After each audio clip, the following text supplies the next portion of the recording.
On the order on my screen for a short introduction so that we get started. So the first on my screen is Kink, Mr. Puppy Netherlands. Thank you. Thank you for having me. Maybe give us a short introduction of yourself, where you're from, and maybe how long you've been in the puppy scene. Of course, I'm from the Netherlands. I've joined the puppy community about 4 or 5 years ago. I've been a puppy for quite a while longer, but only about 4 or 5 years that I've actively joined the community, be active on events and going to meetings. I've been Mr. Puppy since end of 2019 for Mr. Puppy 2020. Because of some weird circumstances, I've been Mr. Puppy a little longer. So far, I'm enjoying it. It's a great honor to represent our Dutch community. Unfortunately, it's hard to do it at the moment, but we'll try to make the best of it, of course. I'm 28 years old, maybe also nice to know. I live in the southern part of the Netherlands, so everywhere I go, I always have to travel a big deal. So it's also getting used to, but I'll manage. Yeah, it comes with the job, I guess. So yeah, that's a little short introduction of me, I guess. Yeah, thanks a lot. And I think we'll touch upon also on the Dutch community, which I believe was the first one to move from Mr. Puppy to just Puppy. Is that correct? Yeah, it's you can choose. So at the moment, before you actually start with when you sign up, you can actually choose your pronouns that you like to use. It's Mr., Miss, or MX. And then when the contest is being held, you can become whatever you prefer. So yeah, I believe it's I don't know if we are actually the first, but at least one of the first. Yeah, many countries followed our example quite shortly afterwards. Yeah. Okay. Cool. Thank you very much, King. And then the next on my screen is Igor, all the way from Italy. Welcome, Igor. Welcome. Thank you. So how long have you been in the puppy community? I'm a puppy from October 2018, precisely on 31 Halloween. It was my first time dressed up as a puppy, and it was also my first and last time I go on at space, so it was very memorable. And I'm Igor, I'm 27, and I'm Mr. Puppy Italy 2020 and 2021 because of COVID, of course. And my title is genderless as well, because we choose this side of, and Yeah, nice. Thanks a lot. And yeah. We'll hear more about Italy, because the next one on my screen is Hexy. Hello everybody. I'm Hexy Joe. I'm the Italian Fetish Man of the Year 2020-2021, but tonight I'm here as myself, as Hexy. So I'm a proud alpha of 2 betas, and I'm also the owner of a very good puppy, which is down there for me, which is Shun. He's from Italy too. And I'm here tonight. I'm very happy to be here, not with the sash, for one night. Good. Thanks for joining us in your other role, if we may say so. And yeah, Momo then is our next guest on the list, which actually tonight very physically close in the Netherlands, I understand. Yes, I was allowed to cross the border finally with my vaccination, although I'm not sure every country will accept my NHS passport. But yes, I'm Momo. It's nice to meet everyone. It's especially nice to meet Shun. I've been excited to chat with him for a while. I'm back in Amsterdam which is always very nice. I identify as Dutch, although my accent gives it away that I'm pretty atrociously American, but it's just because I grew up there. But I also thought I'd share a little surprise guest with you because I'm in Amsterdam with Titan too. So hello from us. Welcome, Hi. Titan.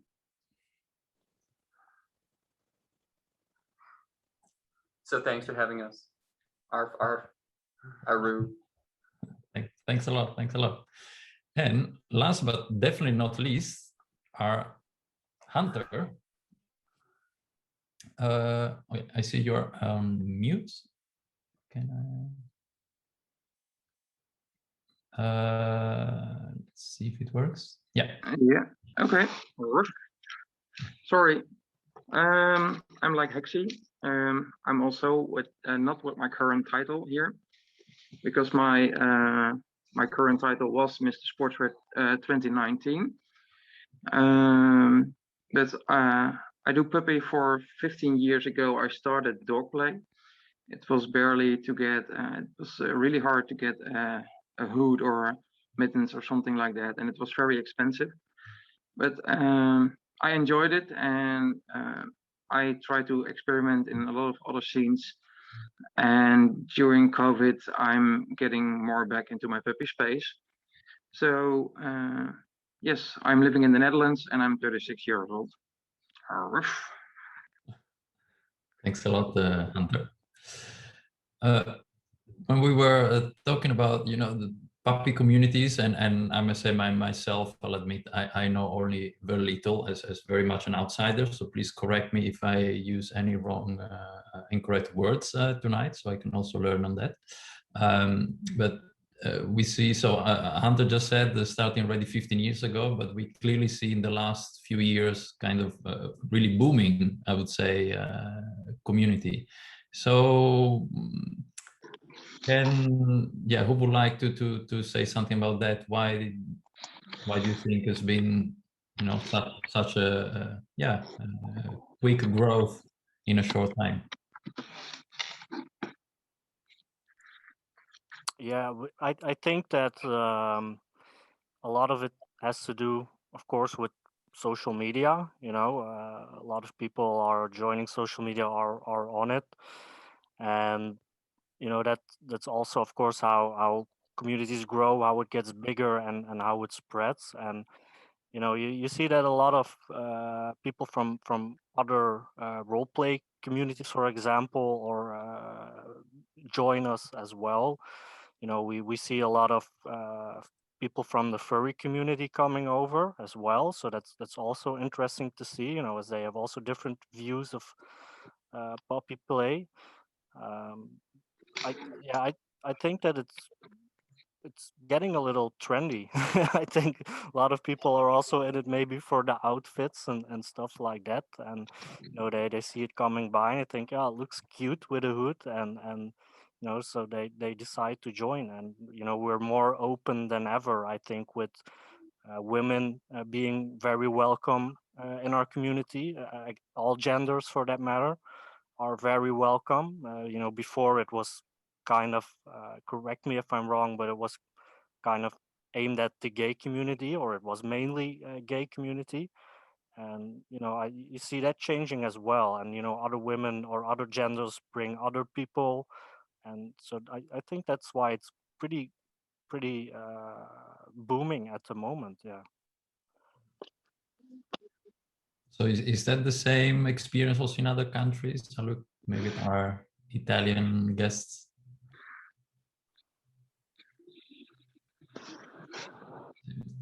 The Igor or Hexy? Yes, I was watching. There is a wild sketch willing to talk with Igor, so maybe I can leave them. Yeah, I have to take the mic because we are sharing the earphones. So, yeah, the puppy community is growing up so faster because it's really virtual here. With the COVID, we had a really growing up members of our community. we cannot meet because Italy is little, but if you stay in, is not so little, and with I really don't know why it's going up so fast in this year, but I know that if you stay in home and you don't know what to do, you will check the internet and maybe discover yourself. So maybe this is the thing that is come si dice? That's happening probably, I think, quite a few of us. I mean, maybe in the last year tried new things, or Yeah. at least in my case, spent a lot of time on social media and looking for new things. Yeah. I think that's the reason. And I'm curious about the, if you look at Momo, you're of course living in London, so you're also exposed to, well, you're very, very international. I mean, we know that, but also very much exposed to the UK scene, if I may call it that. How do you feel about it? Sorry, so you're asking how different is the UK scene from the Italian scene?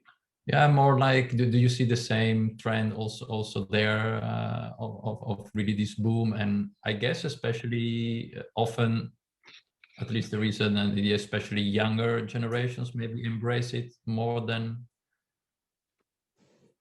Yeah, for sure. In the UK, it's exploding a lot. I think the two biggest things in the UK would be rubber and puppies, of course.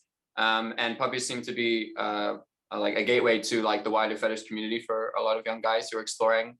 I'm not really sure why. I personally don't really identify a lot with British pups. I feel like I live in London, but I don't feel at home in London. And that's not just puppy wise, that's just a lot of things. I'm not unhappy, don't get me wrong. I just it's not my city. But I think it could give a lot of young guys who are exploring and figuring themselves out a way to communicate, a way it's like it's something that can help them relax, get into a mind space that may be easily identifiable. And I also appreciate that it has been more normalized, a little bit like how, I know, drag race is normalized, drag culture. We've seen more pups and it makes it more normal. Mr. S has done a fantastic job of marketing their hood. We've seen it in a lot of different ways. I think I'm going in a lot of tangents here, but it's something that I see as a bridge, puppy play, for a lot of guys, and whether it's not something they stick with. It's certainly a part of my identity, being a puppy. One thing I must say that I think is unfortunate, because you mentioned younger guys, I don't appreciate how there is, I won't call it a stigma, but a sort of community thing that if you reach it, like puppies are sort of the twinks, it's very a young thing, but there may be older guys, experienced doggies who still identify as puppies, and I don't see why they can't really be that. I've been told in London, especially many times, oh, once you hit your 30s, you can't really be a puppy, so what's Mama going to be after that? And I tell them, Mama's going to be whatever the fuck Mama wants to be when he's 30, even if he's afraid to turn 30, but that's another story. Did that answer your question a bit, or did I just tell you 10 million things? Yeah, definitely. Thanks for that. And yeah, I guess also a part of what goes hand in hand, and then probably get to Hunter, who started already 15 years ago, and mentioned that 15 years ago that was, I mean, no hood being, in the shelves of Mr. B or Mr. S or whatever. And on one hand, the more things we see and are available, it creates also, goes a bit hand in hand, I guess, to some extent. Yeah, it also might be a kink that's just overall more accessible because it's a bit more playful, perhaps a little less serious, although there are certainly aspects of power exchange, domination, submission. It's relatively more playful, and things you can do with that, and sort of like ping pong that back and forth when you're in a session with a partner. That may be something that's easier to pick up overall for some people who don't really understand what they're getting into yet, like they're exploring and understanding. I actually didn't understand pups when I first joined the community, just like I didn't understand fisting, and now I'm just a big fisting pup. So like, I mean, it just takes a couple of years before you just find yourself in places you wouldn't have expected 5 years ago. And maybe just a last question, since we are on the topic. What means the puppy for you? For me, yeah,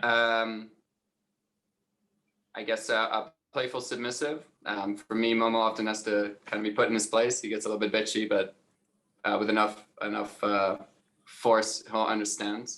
I'm probably not the right person to ask about this. Oh yeah, let's. Momo.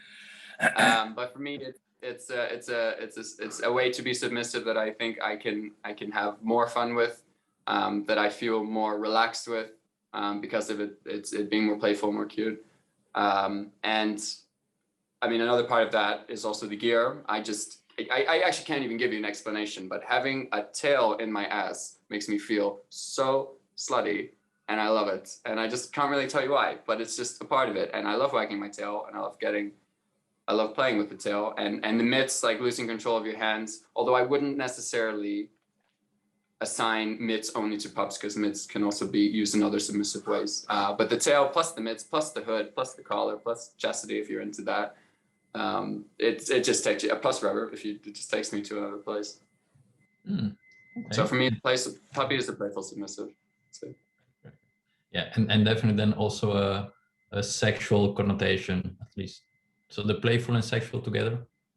Yeah, that's another good point. I'm actually curious to hear what other pups think. It started off purely sexual for me. Like, I had never been to the playpen, the ball pit at Darklands for years. But now I'm finding it's a very relaxing headspace where I can get away from the stresses of life.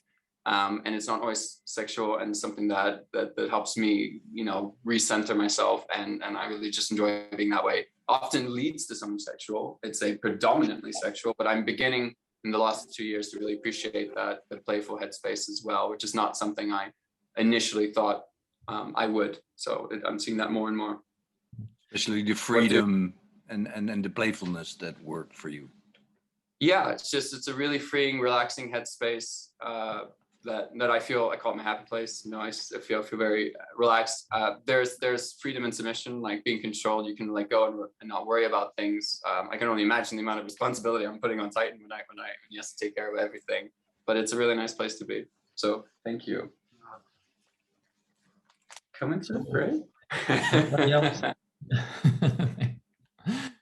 So who else would like to maybe add something on this theme of sexual to Momo? It's pretty interesting, because for me, it started sexually as well. I was together with my partner back then, where we discovered it really by playing. And when I said, I like it when you treat me like a dog.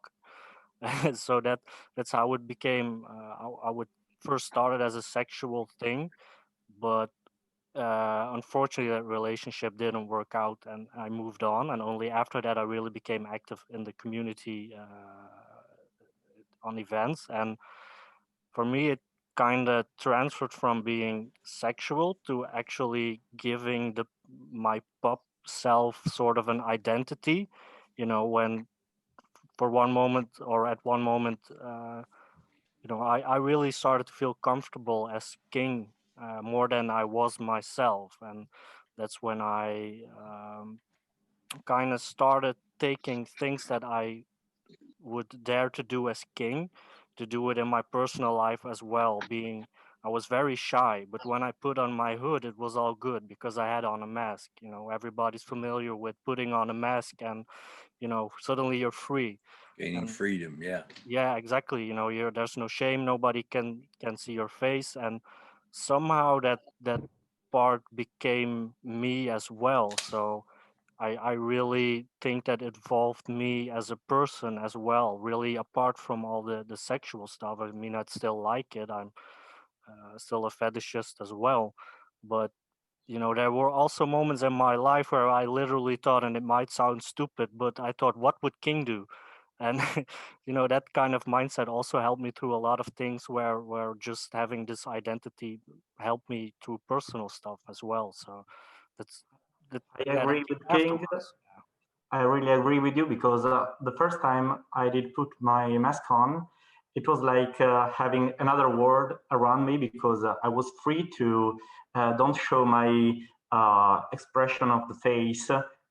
It was hiding my face, and in this way, I was expressing myself more than before, and I could do everything in that moment. So once I put the mask on, I enter this space of the puppy space, and I'm really free. I can do whatever I want in that moment, and it doesn't have to be sexual to be in this way. It's just me in that moment, free and like maybe younger, maybe with less problems around me. Yeah. And maybe to bring in Hunter. Yeah, I think it's for me it also started sexual. I lived with my parents and I visited my master 15 years ago. I had a master and I visit him almost every week, all my free time.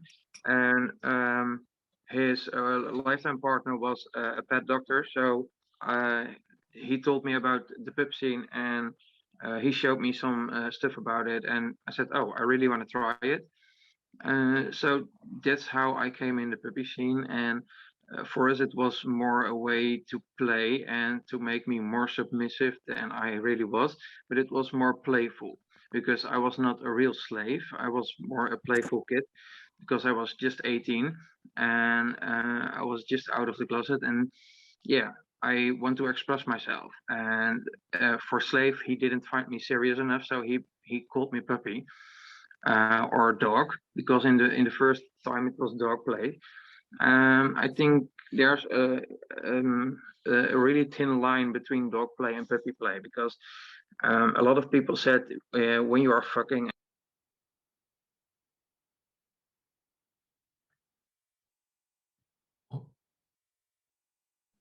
Your mic. He just muted himself. Yeah. Yeah, am I back? Yes. Yeah. Okay, cool. There's a thin line between the dog scene and the puppy scene, because the way how they explained me was dog play is when you have sexual things as a dog or a puppy, then it's called dog play. And when you just play and don't have sex, it's a puppy, because you don't have sex with minor people and also not with minor dogs and their pups. But those days, every person who put on a mask is a dog or a puppy. But I don't see myself as a puppy. I'm thinking I'm more a dog. I'm doing it more for the sexual thing and the submissive side of the puppy play thing. I don't see myself like Momo in a room full with playing puppies running around a ball, and no, that's not my kind of stuff. Okay, thanks. But talking about a lot of balls and play, then of course it's a perfect bridge to Igor, because I've seen on the social media, I don't know, probably some of you have too, that last week there were the puppy games in Italy, which were actually really about being playful, right? Yeah.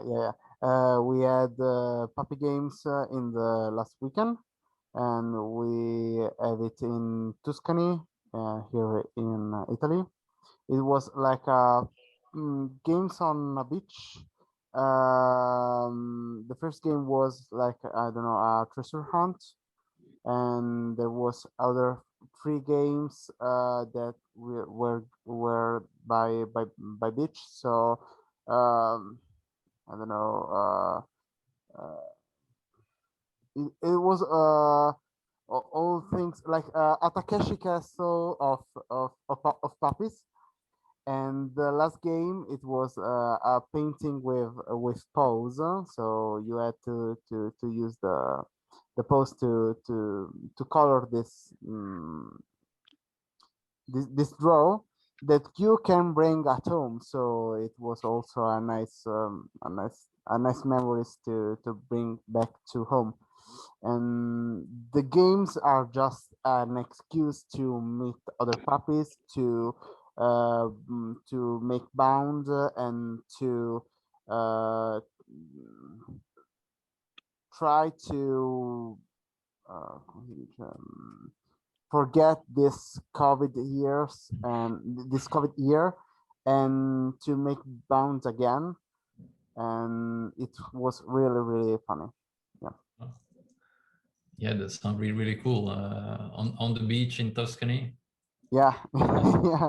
We had a lot of fun, a lot of photos, a lot of fun, more than photos. Not bad, not bad at all. And I was also interested, Hexy mentioned at the beginning something more about also family and alphas and betas. Can you tell us a little bit, at least for somebody who doesn't know as much like me, for sure? Of course. Walk us through alpha, betas, how does that work? Yes, it's like a very full alphabet here. Yes, and it might sound strange or creepy, but it's like in a group of wolves or dogs in this case, and there is the alpha, which is the leader. Then you have the beta, and then you can have the gamma, and sometimes you can also have the omega, someone who is at the very end of the group, which refers to himself in this way. I know very few of them, but it's really interesting. This all these family and group game. It's more like a game for me. It's something I used to run away from my problems. So when I talk with my family, it's my real family. So there are a lot of problems. When I talk with my puppies, so with my puppy family, I can talk also about my problems actually, but they are seen in a very playful way. It's more relaxed. It's easier to talk. And I see a lot of puppy groups deciding new rules for the group, because once you create a new group, you should create new rules and see what's better for this particular group. In my case, we saw I was the alpha, and it was sure for me and my betas. Later on, I had a new puppy, Shun. So we didn't decide to have a letter for now, because in this moment it was right to be handler and puppy without letters. So it's not something absolutely necessary. It's something that you decide to create your own group, your own family. So it's interesting if you find a very good group to create the family with. Thanks a lot. I don't really know much about puppy play. So the alpha is really like the top dog, and the omega is like the most bottom dog. The last one, and it doesn't refer to the sexual positions actually, because it's not mandatory that the alpha has to be the top, the bottom pairs or whatever. It's only inside the family, inside the group, that you create a hierarchy for the pups. So you refer to your master. No, it's not a master actually, to your superior in this case. Yeah. So yes, it's like a hierarchy.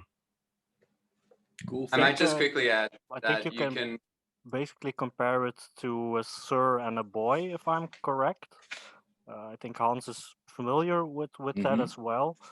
Yeah, I think an alpha can be seen as a sir, where the beta can be the boy, and maybe have a slave could be the omega. That's kind of how it works in the pack. Yeah. That's true, but an alpha could also still be a submissive pup himself to another above him. For instance, Titan is Momo's alpha, but is submissive to a sir of his choosing, of which I'm not necessarily involved in that. That's not something I can give him, and I encourage him to find that, because I know I can't give that in our relationship. Yeah, that's a very valid point. Yeah, so there might, I just wanted to quickly highlight, a puppy can have a handler, which might be easiest translated to master, as in a handler isn't a pup and isn't necessarily submissive, but an alpha pup is a puppy who is dominant to another puppy, but can be a puppy himself, and that's the relationship that we share. Yes, that's how I see in the same way. Yes, let's go, Shona. Attack. Exactly for exactly for that reason, I'm not a beta to Hexy. For that reason, I don't feel submissive to him. We like to switch. Our relationship is dynamic, and for that reason, there is not a strict noun to keep on for our rules.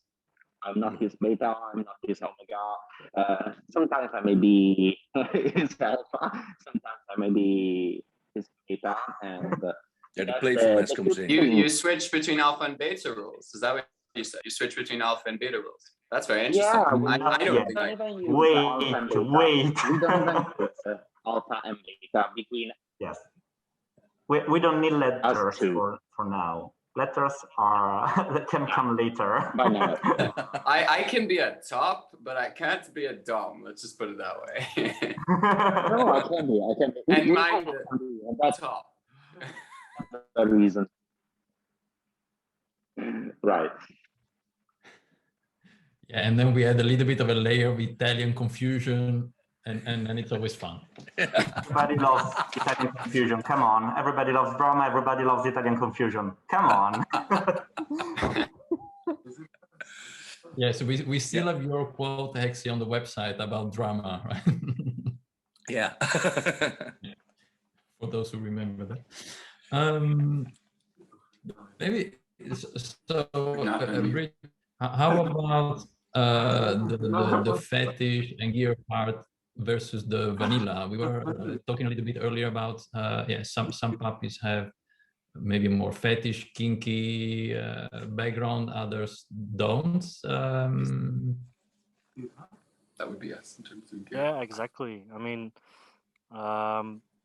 there's, you know, that's when we talked earlier about new puppies joining the community. You know, I think that most of the puppies that are here for a little longer are mostly coming from the kink or fetish scene. You know, they came into contact with puppy play by either being already active within BDSM communities or ABDL, whatever. You know, and you do see that a lot of new puppies are actually coming in as vanilla puppies, which is quite the difference in how they take part in activities in the community, or how they. What do you mean by vanilla puppy? I don't know. Basically, someone who is, well, yeah, not a vanilla pup, but who's maybe not familiar with BDSM or any fetish or any kink, you know, who just sees the cuteness of it and joins it because of maybe the clothing or the hoods or something like that. Well, that Yes, in and it's of more itself is about play. I'm It's sorry? more about the headspace and the puppy play Yeah, in yeah. pure way. So Yeah. we are seeing a lot of vanilla guys here in Italy approaching the community. Yeah, I mean, and I think that the most of the earlier pups, if I can say that, are coming from what Anton says as well, is, you know, from either dog play or already being active in the fetish community or kink community, you know, and that's what I see myself, and I don't speak for everyone, but is, you know, when I joined, I got in by going to fetish clubs, for example, you know, and the first thing they teach you is consent, for example, and that's something that is missing from the newer puppies who are joining, who are not familiar with fetish, BDSM, kink, and just name the whole thing. And that's something that's, well, I won't say worrying, but it's all, yeah, it's starting now where puppies are coming in without really any knowledge of things like consent, and it's Isn't seeing that how our that works responsibility out. to teach them? Absolutely, and I try my best. I've did some workshops as well in the past where we really make a point of consent and how events go and how you should respond to people, what's appropriate, what's not appropriate, and just consent is of course not just for puppy play, but should be for everything that goes on in any community. And that's something, I think is really important that we make, update new pups on how consent should go also in the puppy play community. Absolutely. Yeah, the community and the parties. I think it's really important that these are safe spaces, Absolutely. and consent is really an important thing in safety. Basically, the biggest organization in the Netherlands is Bark and Play. Is every 2 months, and it is non-sexual, so there's no sex allowed, no sex acts allowed. But even though it's still, you don't have to have sex to cross a line with consent, of course. Yeah. So it's, but when Bark and Play starts again, of course, it hasn't been a while, but I think that we'll really have to see how that goes, because we have like a whole truckload of puppies waiting to go their first time. So we're thinking about it, how to approach that. That sounds like it's going to be one hell of an event. It's gonna be no, just kidding. But well, it's gonna be challenging. Yeah. It's going to be possum. Yeah. I mean, all events that will happen as soon as they can will be probably flooded with every single one of us trying to go everywhere and come 1.5 years. Because I don't know, if that's just maybe my view. I don't know if any other pup sees it the same ways or notices this little, not, I wouldn't call it a problem yet, but sees this hype of new unexperienced pups joining. I also see this problem. I initially, when I first see a puppy in social media, Twitter, Instagram, and stuff, I always saw a very big community of kink puppies that scared me a bit, just because I saw something like, if you're not kinky or fetish, you can't be a puppy. It's stupid.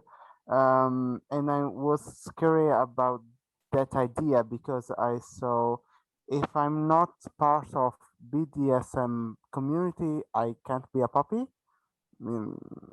Is stupid. I don't know. So when I come out as a puppy, and when I did my talk for the sesh, for the title, I said, I need to be the mister, because out of here, and also in Italy, if you are not a BDSM, they say you can't be a puppy, and it's a little bit strange, because if you are not, if you are a puppy and you are not a BDSMer, in social media you can't find your place. I don't know if it's clear. I think we should update the concept or the word for community, because the community is evolving and we are integrating so much more categories. So maybe it's not yet BDSM community. It's evolving in this great community. So we're not only gay people and lesbian and whatever. There are a lot of different orientation and different fetishes and not fetishes. So maybe it's right to see puppy play not as a single fetish, I think that intersect with all fetishes and in orientations. How many of the pups on here are on the app PupSpace? Just curious. I am on PupSpace. Have you noticed as well that they're not just like gay, kinky guys identifying as pups? There's quite an array of pups who identify in different sort of gender norms.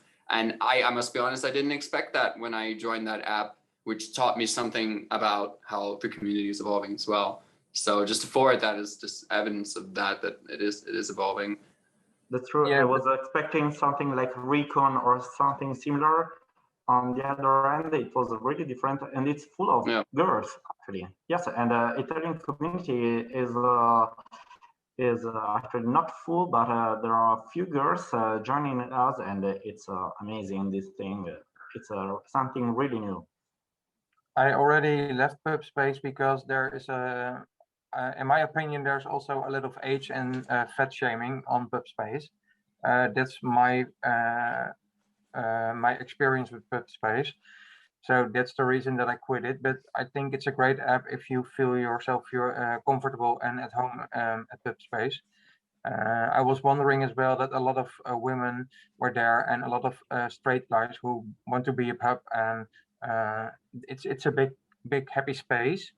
But sadly, I had also the negative sides of fat shaming with friends of me and people saying that you're too old or too big or stuff like that. So, and when I hear stories that much in my inner circle, then that's not the place where I want to be.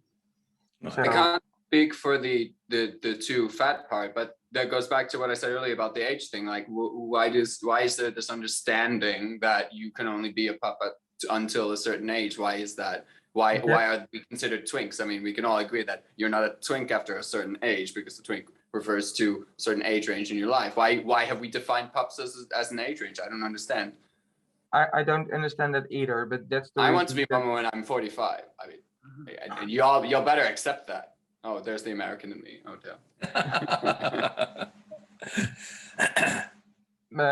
I had some troubles with the sound, but I'm back in business. Coming back on the my thoughts why the pup play is booming last years. Puppy play is a real safe fetish to try out, and puppy play has a lot of. You have all kind of puppies. We have leather puppies, we have sportswear puppies, we have rubber puppies, and we have puppies who don't like any stuff like this.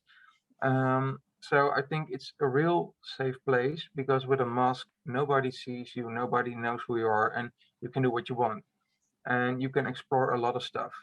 And from that way, you going more into the rubber sportswear or leather scene. Sportswear is also a very easy fetish. You go to one of the shops, you buy a short for 10 euros. You grab some old Nike Air Max or Adidas Top 10s from someone else or from Vinted, and you're in. Does that make you a fetishist? No.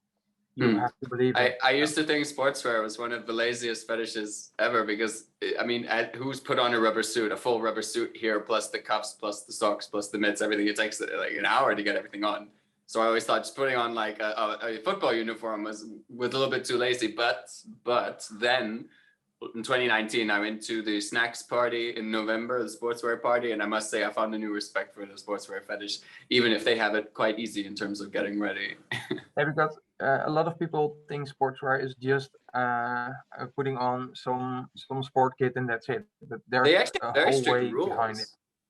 They have very strict rules on like you can't mix red and blue. It has to be one color. It has to be one sports, like one sports team. You can't mix and match these things. You can only wear TNs and Air Max 90s and not Viper VNs because they're a bad version of the TNs. These things. There's some very strict rules there apparently. Yeah, but that's for every community himself, because I know in Germany you have a Skater Boy, that's the biggest company, and you Sneak Freaks is one of the Skater Boys guys. He's left them, and you have a lot of stuff is going on there because everyone is not agree with the main rules and making their own rules and making their own party and their own community.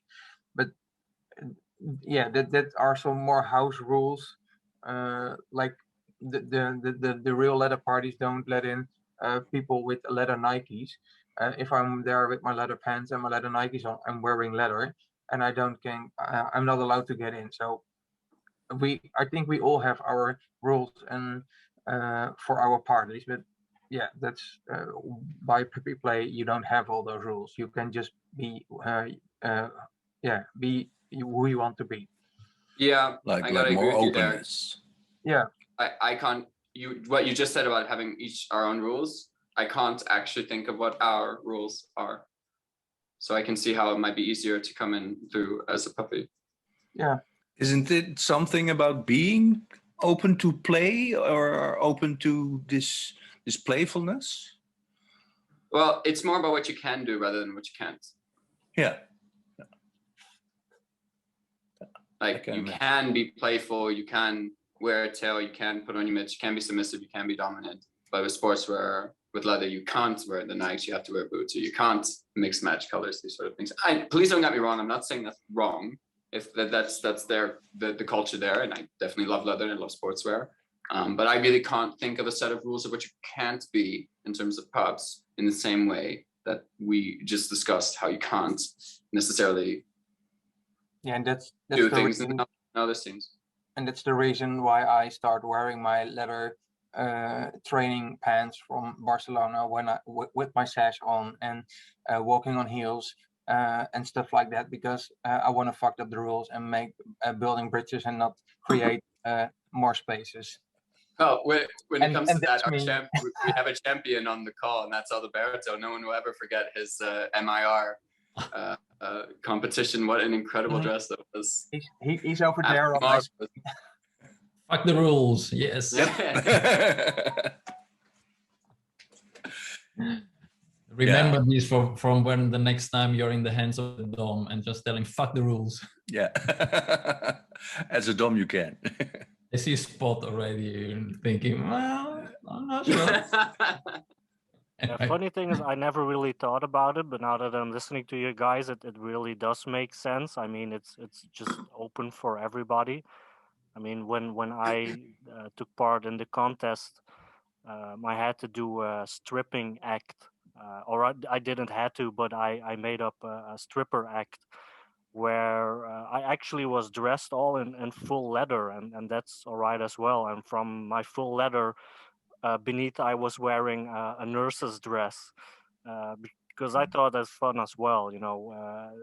And you know, I usually when I'm going to a pub event, I'm always in full leather, and you know, you have people wearing in uniform leather and people in rubber and people in just a jock strap and people who are just wearing casual clothes. It really doesn't matter, and that's indeed, I think, the beauty of our community. And you see that everywhere, not just the Netherlands.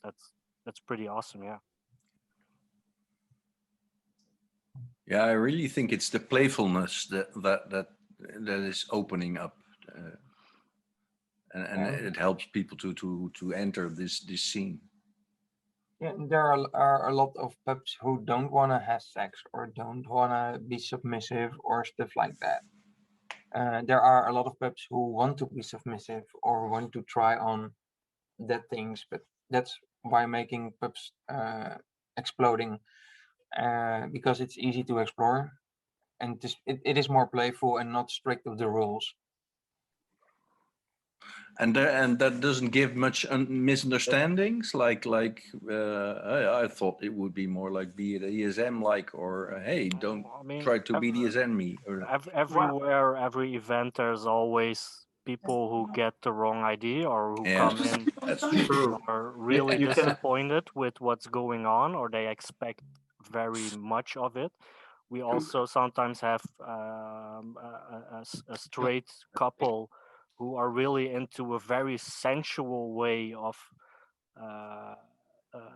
well, dog or puppy play, or more like pet play, you can call it, and they expect something very sensual, and you know, that's not the case. It's like 80 guys or 80 pups, you know, jumping on a mat on balls. So you know, it's it's, yeah, you get that as well. I've never been You to can a make place where your there were own 80 rules. pups jumping. That sounds awesome. I'm sorry, what did you say? I was saying I've never been to some event where there was 80 pups jumping somewhere. That sounds. I've never had that. I mean, if you in the Netherlands you come to Bark and Play, I mean our record it was, I believe, it's close to 90 people. It was insane. It was absolutely insane. It was great fun. Don't get me wrong, but oh boy. Well, you'll be sure to be able that you'll see us both there next. Yeah, I hope so. It's on my list as well. So yeah, I hope to see you there then. Everybody, also from other Yeah. countries. You know, we have people visiting from all countries, from all over the world. You know, everybody's welcome. So please come. I didn't buy my suit for only being pretty on pictures with Karin on the Dam Square. I on did. Instagram. Guilty. Guilty. Oh. So yeah, it's definitely on my list, and I know Bark and Play is the same as a lot of parties in the Netherlands. There, I think also the rubber and the leather community, like the sportswear community, have people over just for the party, just for the fun, and not only for the sex, just to meet other people. Because here in Holland we are very open-minded, we are very relaxed. If it's about fetish, so yeah, it's fun to have people over. Absolutely. Maybe a last thing just before we close this, stop the recording. One thing I was very curious about talking with Igor. He told me about this very special experience he had that I wanted definitely to hear more about being walked around.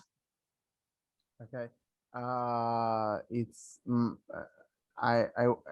it's when the first time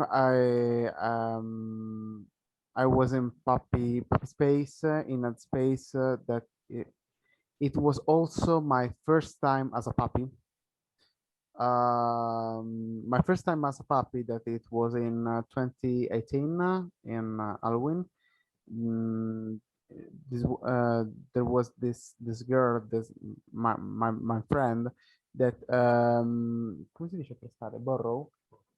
Borrow me his hood, his things, his gear, hair gear for the event, and it was a play party. But it was the first time, the last time I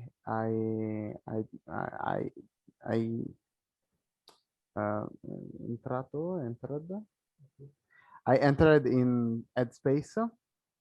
Maybe because it was my first time, that it was really important, but also because she was a girl, and I was not thinking about oh, we in a few we will have sex. So my head was imagining it. Because my head was not imagining it, it was the first time and the last time I entered in puppy space, and with boys it never happened to me, and it is a happy thing, but also a sad thing, I think. I don't know if anyone from you have my experience. Do I understand that if it gets sexual, then puppy space is not possible, and the other way around? Can you repeat, please? Do I understand that if it gets sexual, then you can't get into puppy space? Yeah. And yeah. if you're into puppy space, it can't get sexual. Or do I understand it? Yeah. Because when I was with her, I think okay, I'm his dog, I'm his puppy, and nothing else. When I'm with a boy, I think okay, we'll have sex. So I get distracted by it, and I can't go in puppy space, and it's maybe happy thing, but it's also stressful from some reason. And I think it's more a trust thing than a sexual thing, because if you are related with a girl, then you know there's not going to be sex, so you don't have to be afraid of anything, and then you can let yourself completely let yourself go, and you enjoy the match. And I think if you find the right guy and you make the appointment that you don't have sex, you also can yourself you can let yourself go and maybe also reach the puppy space, but you have to trust someone. I think 200%. Is that also that you don't have to perform as a puppy? You don't have things you have to do, or something like that? It's just a mental thing. It's just a mental thing. If I don't think that it will be a sexual thing, I can free myself and think, okay, I'm just a dog, and I will play, I will get cuddles and so on. And if I'm with a boy, it really gets difficult by this this think il pensiero, Thinking, yeah. Yeah, by this thought. So Interesting. I don't know. I don't know if I'm the unique. I'm the Probably one. No, I think there are a lot of people who have the same. It's for me, it's hard to get in subspace. I have to trust someone really, and I don't want to take control of things, of the situation, and I don't want to think about stuff. And for me, I sadly never been in pup space before, but for me, the puppy thing is more a sexual thing. So Okay. I want to get controlled. I want to get listened. But one of my first time I was a puppy, I entered my subspace. So was it subspace? Was it puppy space? I didn't feel myself happy and want to play around, but I was in another universe and in another space. So call it whatever you want. For me, it was subspace because he was dominating me. I'll get tied up, and we had a great time, and I trust him completely. And I know he didn't getting to fuck me or ask things for me I didn't like, and that's the reason that I could enter that space. I think in this case, subspace or headspace or puppy space doesn't mean anything. If you really get distracted from your real life, it's okay. So I don't want to think about the word. I think if it's a headspace, it's okay.